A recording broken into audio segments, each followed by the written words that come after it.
इस लेक्चर में हम डिटेंशन सेंटर फॉर फॉरेनर्स के रिगार्डिंग डिस्कस करेंगे। ये जानेंगे कि फॉरेनर विदेशी किसको डिक्लेयर करते हैं और कौन डिक्लेयर करता है और डिटेंशन सेंटर क्या है। अभी न्यूज में इसलिए आया है क्योंकि असम के जो डिटेंशन सेंटर हैं, देखो डिटेंशन का मतलब वैसे कैद होता है, कैद करना। जैसे जो जेल होती है उनमें कैदी को कैद करके रखते हैं, ऐसे ही घर बने होते हैं, हाउस बने होते हैं, उनको कैद करके रखते हैं, वो ही है डिटेंशन सेंटर। इसकी डेफिनेशन क्या प्रॉपर वो देखेंगे और फॉरेनर क्या है वो देखेंगे। अभी असम का जो डिटेंशन सेंटर है उनमें फॉरेनर को डिटेन करके रखा गया है और उनको एक तरह से डिक्लेयर कर दिया गया है ट्रांजिट कैंप। डिटेंशन सेंटर को क्या डिक्लेयर कर दिया? Transit camps. इसलिए न्यूज़ में आया। ये नोट कर कि अभी जो असम स्टेट है उसमें 6 डिटेंशन सेंटर हैं, 6 कैद के सेंटर हैं ऐसे डिटेंशन सेंटर, जिनमें 181 इनमेट्स हैं। इनमेट्स का मतलब कैदी, जिनमें से 61 को फॉरेन नेशनल डिक्लेयर कर दिया गया है। मतलब कुछ ऐसे लोग रहते हैं, हमारे देश में रहते हैं, हमारे देश के नागरिक नहीं होते, हमारे देश के सिटीजन नहीं होते, और उनको आइडेंटिफाई कर लिया जाता है कि हमारे देश के नागरिक नहीं है सिटीजन, और उन्हें फॉरेन नेशनल डिक्लेयर कर दिया जाता है, यानी कि कुछ देश के वापस भेजा जाता है उन्हें।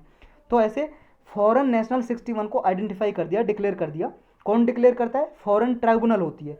फॉरेन ट्राइब्यूनल कोर्ट की तरह काम करती है ट्राइब्यूनल।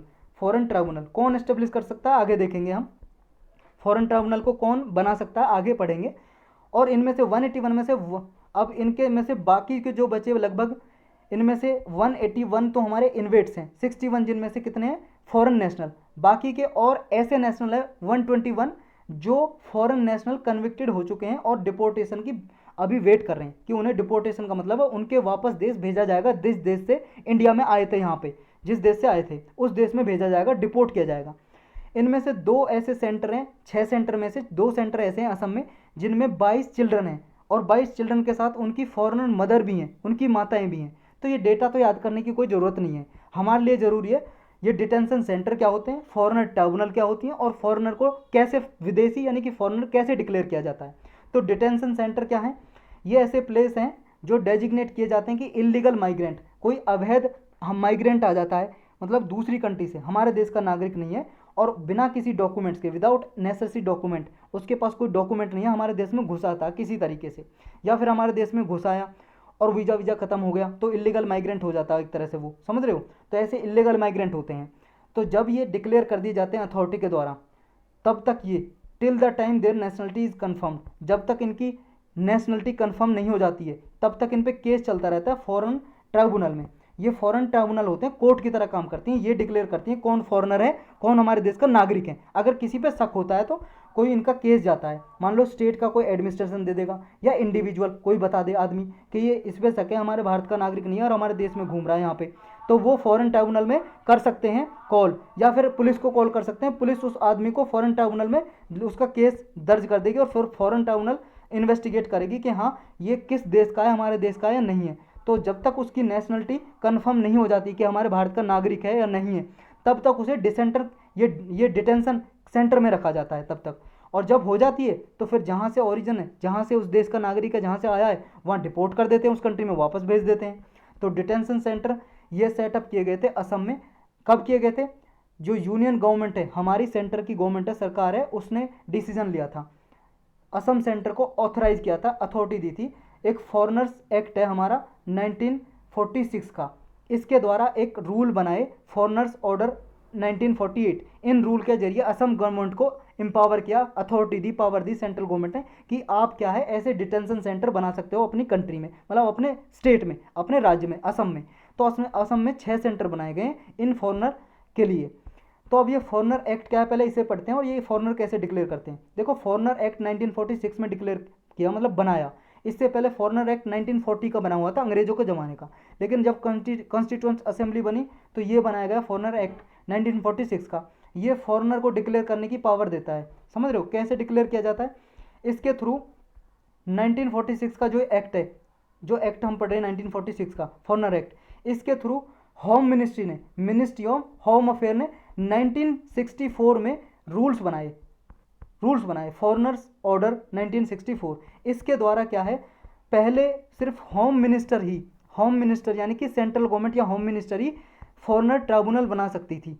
फॉरेनर ट्राइब्यूनल यानी कि फॉरेनर ट्राइब्यूनल का मतलब है कि जिनका फॉरेनर का केस, जिन पे शक है, उनका आदमी का केस चलेगा इन ट्राइब्यूनल में, ये कोर्ट की तरह काम करते हैं। तो पहले सेंट्रल गवर्नमेंट बना सकती थी, लेकिन अभी इन 64 के जो ऑर्डर था यानी कि रूल्स थे इनमें अमेंडमेंट कर दिया 2019 में लगभग। अब क्या है, ये सारी डिस्ट्रिक्ट अथॉरिटी को पावर दे दी, किसी भी स्टेट या यूनियन टेरिटरी की डिस्ट्रिक्ट अथॉरिटी होती है ना, जो डिस्ट्रिक्ट मजिस्ट्रेट, उनको पावर दे दी, वो फॉरेन ट्राइब्यूनल बना सकते हैं और वो डिक्लेयर कर सकती है फॉरेन ट्राइब्यूनल कौन फॉरेनर है, विदेशी है, और कौन हमारे भारत का नागरिक है।